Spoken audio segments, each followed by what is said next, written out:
प्यारे बच्चों, कक्षा 10वीं हिंदी विषय के अंतर्गत हमने बाल गोविंद भगत के गद्यांशों पर आधारित प्रश्न उत्तर किए थे और आगे हम कर रहे हैं चौथा गद्यांश की। पढ़ेंगे पहले हम। गाते गाते इतने मस्त हो जाते, इतने सरूर में आते, उत्तेजित हो उठते। बाल गोविंद भगत के बारे में कहा कि गाते गाते इतने मस्त हो जाते, इतने सरूर में आ जाते, इतने उत्तेजित हो उठते कि मालूम होता कि अब ऐसा लगता था कि अब खड़े हो जाएंगे भी। कमली जो कंबल उन्होंने ओढ़ा हुआ था वो बार बार सिर से नीचे सरक जाती। मैं जाड़े से, लेखक कह रहा है कि जाड़ा सर्दी इतनी भयंकर थी कि मैं सर्दी से कंप पा रहा था, किंतु तारे की छाँव में, क्योंकि अभी तक पूरी तरह सूर्य निकला नहीं था, सुबह सुबह का समय था, तारे आकाश में छा रहे थे, किंतु तारे के छाँव में उनके मस्तक के श्रम बिंदु का मतलब क्या, पसीना, उसके माथे पर, मस्तक माथे पर है जो पसीना था वो तब चमक नहीं पड़ते, यानी कि पसीना दिखाई दे रहा था, चमक रहा था। अब प्रश्न करेंगे अब इसके आधार पर। गाते गाते मस्ती आ जाने का क्या कारण था? देखिए, हमने पढ़ा था कि सरूर और उत्तेजित दो चीज जितनी थी, इस वजह से गाते गाते कि सरूर और उत्तेजित हो उठने के कारण, सरूर और उत्तेजित हो, एक तो ये पॉइंट लेना है, सरूर और एक ये उत्तेजित हो उठने के कारण वो मस्ती में आ जाते। दूसरा प्रश्न है कि लेखक को आश्चर्य किस बात पर हुआ, हैरानी किस बात पर हुई? देखिए, ये लिख रहा था कि मैं जाड़े से कांप रहा था, किंतु तारे की छाँव में उनके मस्तक के श्रम बिंदु तो तब चमक पड़ते। इसको बनाना है। अब मैं का मतलब लेखक जाड़े से कंप पा रहा था, किंतु तारे की छाँव में भी बाल गोविंद भगत के माथे पर पसीने की बूंदें चमक रही थी। प्रस्तुत गद्यांश के लेखक कौन है? हमें पता ही है, रामवृक्ष बैनीपुरी। यह पाठ किस पुस्तक से में संकलित है? क्षितिज भाग 2 में। प्रस्तुत पाठ का नाम बताइए। बाल गोविंद भगत। अब हमें प्रश्न पैरा नंबर 5 पढ़ेंगे पहले।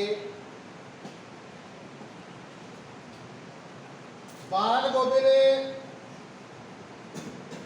भगत की संगीत साधना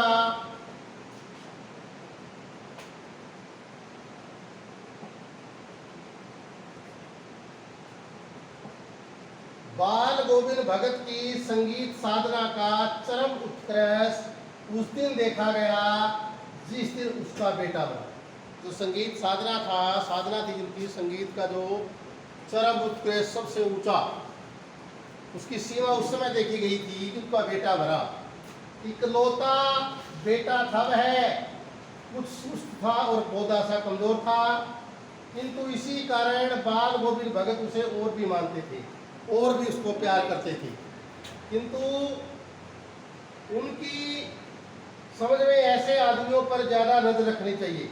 बाल गोविंद भगत मानते थे कि ऐसे कमज़ोर और बोधे व्यक्तियों पर विशेष मतलब जो है हमें ध्यान देना चाहिए, क्योंकि ऐसे लोग जो है मोहब्बत से के ज़्यादा हकदार होते हैं।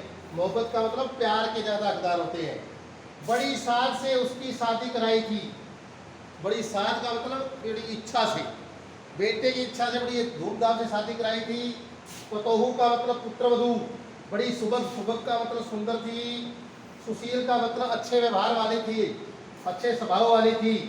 घर की पूरी परिबंधिका बनकर के भगत को उसने बहुत कुछ दुनियादारी से निवृत्त का मतलब जिम्मेवारियों से जो है इसने मुक्त कर दिया। अब हम प्रश्न इसके पढ़ रहे हैं। प्रस्तुत गद्यांश के लेखक और पाठ का नाम आपको पता ही है कि लेखक रामवृक्ष बैनीपुरी, पाठ का नाम है बाल गोविंद भगत। दूसरा है कि बाल गोविंद भगत की संगीत साधना का उत्कर्ष कब देखा गया? देखिए, हमने उस पहरे में पढ़ा था। उस पहरे के अंदर देखिए, ये देखो, बाल गोविंद भगत की संगीत साधना का चरम उत्कर्ष उस दिन देखा गया जिस दिन उनका बेटा मरा। यानी उस दिन हमें ये यही बात इसके अंदर हमें लिखनी है। अब प्रश्न नंबर 3 को ले रहे हैं हम कि बाल गोविंद भगत अपने बेटे को किस कारण अधिक प्यार करते थे। देखिए अभी हमने पढ़ा था कि उसका बेटा बहुत सुस्त और बोधा सा था, इस कारण जो है वो उससे अधिक प्यार करते थे। प्रश्न नंबर 4 हम पढ़ रहे हैं। प्रश्न नंबर 4 में बाल गोविंद के अनुसार कैसे आदमियों को ज्यादा निगरानी की जरूरत है। हमने पढ़ा था कि बाल गोविंद के अनुसार जैसे उनका बेटा था, अपने बेटे जैसे सुस्त और बोधे से आदमियों को ज्यादा निगरानी की जो है आवश्यकता थी। अब प्रश्न नंबर 5 हम पढ़ने जा रहे हैं कि बाल गोविंद भगत की पुत्र वधू की क्या विशेषताएं थी। देखिए पुत्र वधू को हमने पहले के अंदर पढ़ा था। ये देखिए पतोहू बड़ी सुबह थी और सुशील थी, यानी कि बड़ी वो सुबह थी और अच्छे व्यवहार वाली थी। आगे हम प्रश्न नंबर 6 पढ़ने जा रहे हैं। बाल गोविंद भगत को किसने दुनियादारी से अलग कर दिया था। किसने? उसकी पुत्र वधू ने।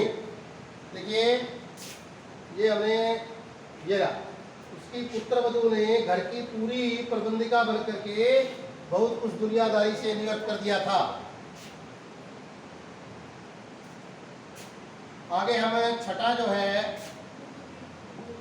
छठा पद्यांश हम पढ़ने जा रहे हैं, गद्यांश पढ़ने जा रहे हैं।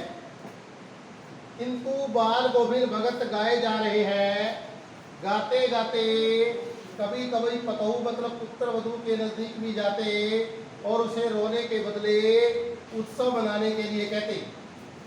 पुत्र वधू को कह रहे थे कि रोने का कोई काम नहीं है, आप त्योहार जैसी खुशी मनाएं, क्योंकि आत्मा परमात्मा के पास चली गई, विरहिणी अपनी प्रेमी से जा मिली, भला इससे बढ़कर के आनंद की कौन सी बात।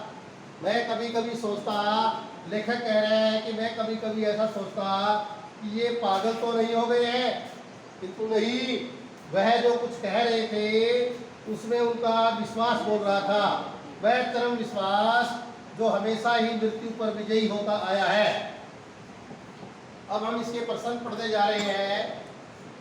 प्रश्न नंबर 1 कि प्रस्तुत गद्यांश के लेखक और पाठक का नाम रामवृक्ष वैदिपुरी लेखक, पाठ का नाम बाल गोविंद भगत। दूसरा प्रश्न है बाल गोविंद भगत पतोहू से उत्सव मनाने के लिए क्यों कह रहे थे। क्योंकि पता ही है आपको, उस पैरे के अंदर दिया हुआ था, आपने पैरा पढ़ा था। देखिए ये रहा कि उसे रोने के बदले उत्सव मनाने के इसलिए कह रहे कि आत्मा परमात्मा के पास चली गई, विरहिणी अपने प्रेमी से जा मिली। इससे बढ़कर के यही बात इसके अंदर लिखी हुई है, ध्यान दीजिएगा, यही बात इसके अंदर लिखनी है।